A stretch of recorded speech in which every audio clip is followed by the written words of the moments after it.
Rong xia wo tao cho kan ji pe chang chen sa da nya cho hao nu yi. Lung jia lu hai lin no ha tia. Chú Giêsu to cao yong mo.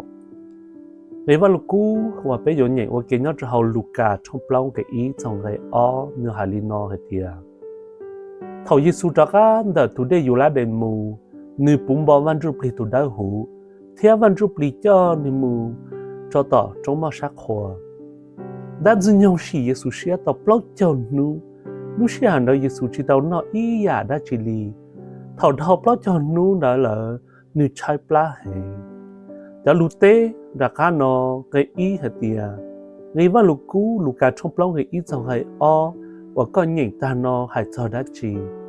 Họ o con nó và chữ hay lý trả cho con. Đã lù tháo và chữ ngay ý.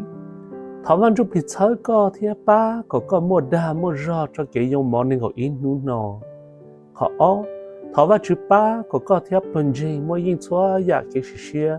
Giá cái tờ trả lúc xưa bế cập lót cho nụ và nơi mua họ phía. Họ bế thỏ và chú cho tới dạ và có sát thỏ.